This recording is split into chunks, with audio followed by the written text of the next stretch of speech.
Next topic is corrosion. You must have observed that iron articles are shiny when new but get coated with a reddish brown powder when left for some time. This process is commonly known as the rusting of iron. So whenever iron particles or iron is exposed to the humid atmosphere, that changes its color to brownish color, that is called as the rusting of iron. So earlier it is in the color of shiny. When it is exposed to the atmosphere, that will turns to brown color. That turning of shiny color into rusting color is called as the rusting property of iron. So that is called as the rusting of an iron. Some other metals also get tarnished. So some other materials, not only the iron articles get rusted, but other metals also get tarnished into the this manner. You have noticed that the color of the coating formed on copper and silver. So they are not only the iron particles are getting rusted, copper also and silver, both copper and silver also tarnished into new color when exposed to the atmosphere or temperature. When a metal is attacked by a substance around it, such as moisture, acid, etc., it is said to be corrode, and this process is called as the corrosion. Very important. One more question: what is corrosion? Means you have to write. So when metal is attacked by a substance around, such as moisture, acid, etc., metal is attacked by the substance around it, such as moisture, acid, etc., it is said to be corrode, and this process is called as the corrosion. One more question, very important. So what is corrosion? Means you can write: when a metal is attacked by a substance around it, such as moisture, acid, and etc., moisture, acid, etc., it is said to corrode, and this process is called as the corrosion. The black coating on silver and the green coating on copper are examples of corrosion. Again, this line is very important, remember that. So the black color coating on silver, remember that. What color appears on the silver? Black coating on silver and green color on copper are the examples of corrosion. Remember that.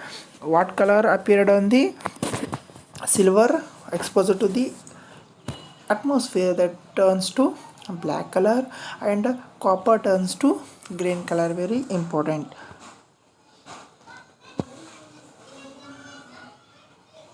Next, because corrosion causes damage to car bodies, bridges, iron railings, ships, and to all objects made of metal, especially those of iron. So again, what is the disadvantage of corrosion? Means whatever the materials made up of metals or iron particles, that will definitely corrode. So corrosions like car bodies, bridges, iron railings, ships, and all objects that are made with metal, that will definitely corrode one time. Corrosion of iron is a serious problem. Every year an enormous amount of money is spent to replace damaged iron. You will learn more about corrosion in chapter 3. So that is you have to remember only this. So what is corrosion and what are the disadvantage of corrosion? So that will damages to the car bodies, bridges, iron railings, ships, and all objects made of metal, especially of those iron. This is the important point here. So next, rancidity. You have ever tasted or smelt the fat or oily containing food materials left for a longer time? So here, whenever food particles is unused for a several days or a several hours, that food changes its taste. So why it is changes? Means that you have to study here. So when fats and oils are oxidized, they become rancid and their smell and taste changes. So what the first one more question, what is a rancidity? What is a rancidity means you can write when fats and oils are oxidized. When fats and oils are oxidized, they become rancid and their smell and taste changes. So they, when fat and oils are oxidized means they become rancid and their smell and taste changes. So this process is called as the rancidity.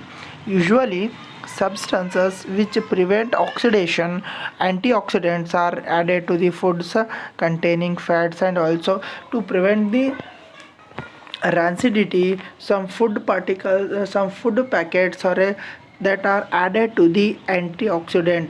That antioxidant prevent the oxidation of the food. That prevents the oxidation of food means the food that do not get oxidized, means the taste and smell of the that food remains same as in the manufactured time. So that will prevented by the antioxidants. Keeping food in airtight containers helps to slow down the oxidation. So how we can prevent means we add the some gases in a pocket like chips packets and lays packets that having air in it, so that will prevent the oxidation of the food, so that will remains the taste and smell as in the manufacturing time. So that is why we are adding the fresh air to the that chips packets, so that will use the cleanness and hygiene and taste and smell will be remains same. That is why we are added to the gas in it. Do you know that chips manufacturers usually flush bags of chips with a gas such as nitrogen to prevent the chips from getting oxidized? So in chips bags they added the nitrogen gas to prevent the oxidation. That prevent the oxidation means the taste of the that chips remains same, because the nitrogen uh, does not nitrogen prevent from oxidation. That is why we are adding nitrogen gas into the chips packets. So here first chapter completes. Here rancidity and corrosion are completes here. So next we will discuss some important chemical equation in this first chapter. So what are the some important chemical reactions in this chapter, so that you have write in separate page and practice it, so that will help for your exam purpose. So what is the first? Magnesium ribbon. So magnesium ribbon react with oxygen, that will gives the magnesium oxide in the form of white dazzling flame with white powder. That is the first equation, magnesium reacting with oxygen to give magnesium oxide. So next activity 1.2, lead nitrate PbNO3O2 plus potassium iodide, that will give the lead iodide plus potassium nitro. This is the second equation.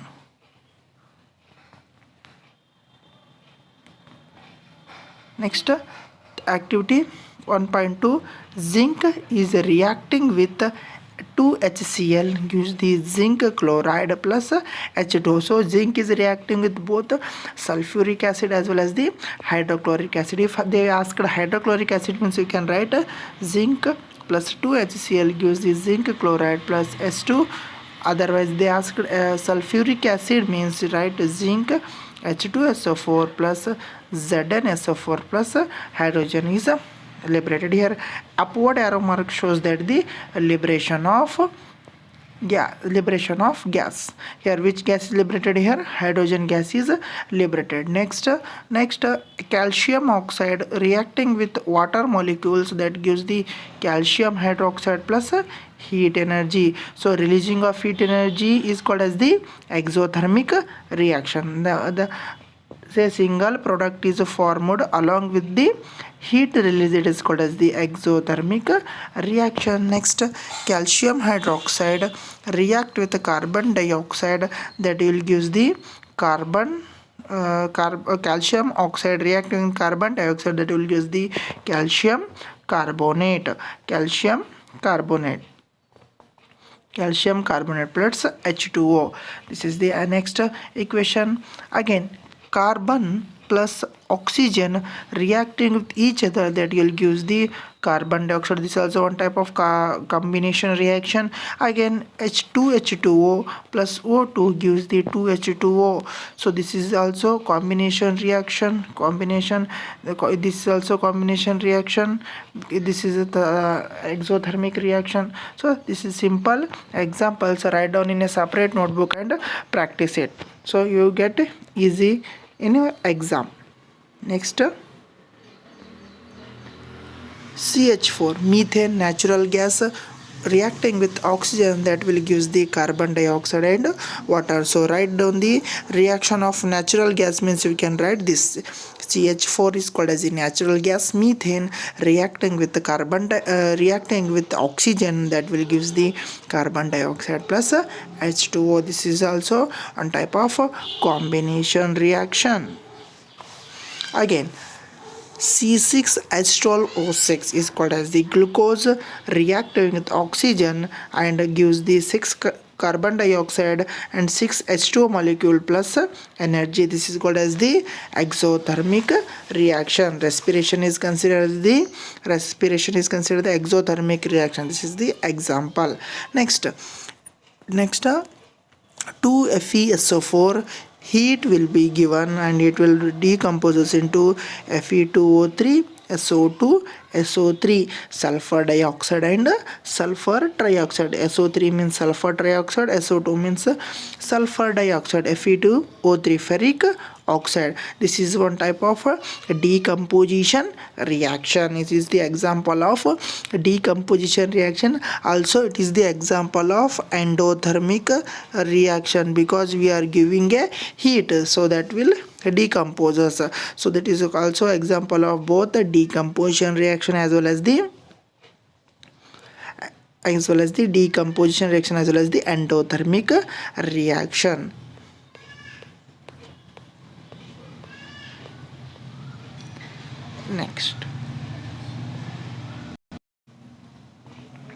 Next, calcium carbonate is heated, it will produces the calcium oxide plus CO2. So calcium oxide is called as the quicklime and calcium carbonate is called as the slaked lime. Remember that, very important. This is the slaked lime, this is called as the quick lime. So calcium oxide is called as the quicklime, calcium carbonate is called as the slaked lime. Again, next, it is also endothermic reaction. Examples of endothermic reaction. Next, lead nitrate PbNO3, it is, you are giving heat, so that gives the lead oxide and nitrogen gas and oxygen. So here, when lead nitrate is heated, which gas is liberated, means you can say that nitrogen oxide gas will be liberated. So that is also endothermic reaction. So endothermic reaction. What is thermal decomposition reaction? Means when heat is given to single reactant, that will broken down into simpler products are called as the thermal decomposition reaction. These are all the examples of thermal decomposition reactions. So next, silver chloride AgCl in the presence of sunlight, it will turns to 2Ag plus chlorine. Chlorine gas will be liberated. We can write here arrow mark. So the Y means liberation of gas, means we can write in the upward arrow mark. So next, again, AgBr silver bromide exposing to the sunlight, it split up into 2Ag plus 2Ag plus Br2. Again, liberation of which gas here? Bromine gas will be liberated here. So next,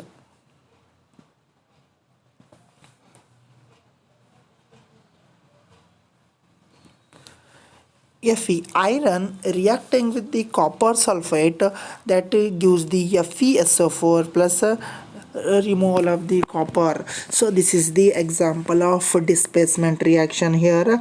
A more reactive element displaces the less reactive element is called as the displacement reaction. Fe plus iron plus copper sulfate reacting with each other to give FeSO4 ferrous sulfate plus copper.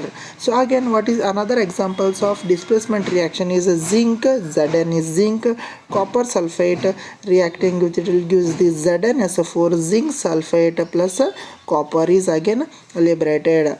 So liberated means it is released. So again, lead, Pb means lead, again it is reacting with the copper chloride and it will forms the lead chloride plus copper again is released here. Lead, zinc, iron are more reactive than copper, so the iron is displacing the copper molecule, so that is called as the displacement reaction.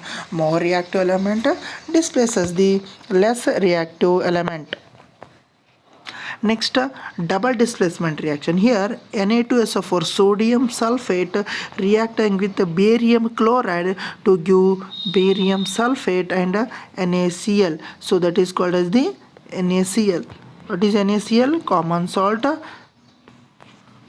to NaCl, common salt. So here sulfate and barium ions are exchanging in the reaction are called as the double displacement reaction. So that is called as the double displacement reaction. In the reaction, the sulfate ions and the barium ions are exchanging in a reaction are called as the double displacement reaction. This is called as the double displacement reaction. So that this barium sulfate is formed in the PPT, so that is write down in the downward arrow. So the liberation of gas means we write as a upward direction, and the PPT is formed or a precipitate is formed means we can write here downward direction. Here barium sulfate is written in the downward direction. Next, 2 copper plus oxygen, that will gives the 2 copper oxide, that will be in the form of heat. So this is called as the oxidation reaction. But the element gaining the oxygen is called as the oxidation reaction. Again, copper oxide reacting with H2, that will give the copper plus H2, that is the reverse reaction of this reaction. So this is the oxidation reaction. So what is redox reaction? So in a reaction, one element gains the oxygen, another element loses the oxygen is called as the redox reaction. This is the example of redox reaction. So copper oxide reacting with H2, that will gives the copper plus H2O. So here copper oxide is losing the oxygen molecule and hydrogen gaining the oxygen molecule, and it will become the water, and copper oxide becomes the copper. This is the example of oxidation and reduction reaction, or simply we can call that the redox reaction. Second, next, another examples of redox reaction: zinc oxide reacting with carbon, that will give the zinc plus carbon monoxide. Here zinc oxide is called as the reduction and carbon is called as the oxidation. Why means here zinc is losing the electron and carbon gaining the electron, so that is called as the oxidation reaction to carbon monoxide, and Zn is called as the reduction because the zinc is losing the electron. So next, manganese dioxide, MnO2 is called as the manganese dioxide, and 4HCl is called as the 4-hydrochloric acid. It will react with the manganese chloride, it will become some manganese chloride to lose the electron, and hydrogen gains the oxygen and will becomes the water molecules, and here chlorine, and chlorine gas will be liberated. This is called as the oxidation and reduction reaction, or simply we call that the reduction reaction. So all of you practice and read once again. These all chemical reactions are very important, that will comes in an exam definitely 1 mark or a 2 mark. So read and practice all the chemical equations in the first chapter. Only 22 or 23 chemical equations are there in the first chapter, and do practice and read properly, so that help you are in exam. So thank you for watching. If you Thank you for watching, and share and comment and subscribe my channel. Thank you very much.